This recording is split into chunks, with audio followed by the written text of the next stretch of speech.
Getting to know Saint Sharbel following his death. At midnight on Christmas Eve, the night Saint Sharbel died, that very night a brother monk was praying before the Blessed Sacrament when he saw a light come forth from the tabernacle, float over Father Sharbel's body, and then rise and return to the tabernacle. On the night following the burial, a great mysterious glow began to emanate from the grave and rise above Father Sharbel's tomb, which was observed by many lay people living in the surrounding area. The same phenomenon was to repeat itself for 45 nights. A testimony of a peasant man living in the area states that an extraordinary glow appeared over the cemetery, and we peasants saw it from our homes, situated across from the convent. The body was exhumed because of the repeated appearance of the light. Several non-Christians also saw this light. Father Sharbel had begun to bring the light of Christ to non-Christians themselves. People all around began speaking of Father Sharbel as the saint. On April 15, 1899, 3 months after the burial, they proceeded to open Father Sharbel's tomb. All the witnesses were unanimous in attesting that the body was tender, fresh, and supple. The hands were resting upon his chest, holding the cross. There was a bright red mixed substance that flowed from his side. His body did not show a single sign of corruption. All of the limbs were intact, tender, flexible, and bending at all the joints. His skin retained its freshness, and not a hair of his beard or a hair of his head had fallen. Father Sharbel was smiling with a lowered gaze, just as seen during his lifetime. The body was respectfully and solemnly transported and placed in a wooden coffin with a glass top.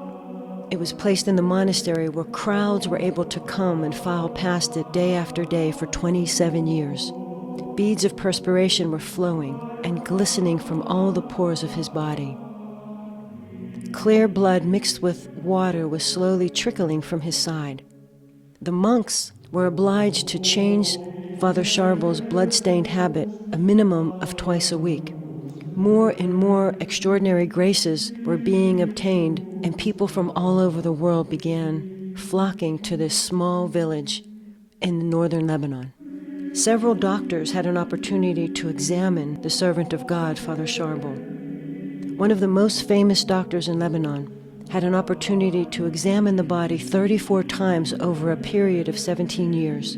He was astonished at the state of conservation and especially at the reddish liquid sweating from it. He concluded, "My personal opinion, based upon study and experience, is that the body is conserved by a supernatural power." Because of the persistence of Father Sharbel's miraculous appearance, in 1925, Pope Pius XI asked for the opening of the cause. It was decided to bury him once again. And on July 24, 1927, he was buried in a new tomb, prepared in a wall of a crypt. A brief narration of the life, death, and the 2 burials of the servant of God was written up by a commission and placed in a metallic cylinder at the same time. Medical reports documented the state of the body on that day, and these documents were placed in Father Sharbel's coffin. During the holy year 1950, numerous pilgrims went to pray at the tomb of the holy hermit and suddenly remarked that water was beating on the wall of the tomb. The superior feared that the coffin and the body would be found deteriorated. And so they decided to open the tomb once again on February 25, 1950. The tomb and the coffin were found dry and in perfect state, exactly the way it had been placed there in 1927. The body was still oozing forth in the same way that it had been. Witnesses remarked that all of the vestments were literally imbued with this serum-type liquid.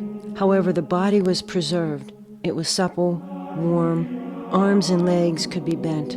It was an amazement that no words could explain. The tube which contained the documents were deteriorated by rust, but the documents themselves had remained intact. The monastery and church of Anaya were invaded by numerous crowds that came from all regions, sick people and infirmed, and cures were happening on the spot. The crowd shouted out for joy.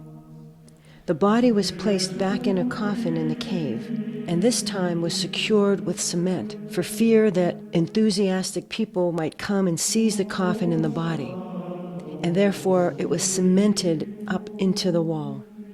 Ever since this day, people continued to come from all corners of Lebanon and beyond. 2 years later, they spoke of opening Father Sharbel's coffin again. Headlines read, "Will the body of the monk of Anaya, dead for 50 years, still be found intact?" On August 14, 1952, these words could be read, "Nature has suspended its law. The body of Sharbel Makhlouf appeared intact in its flesh."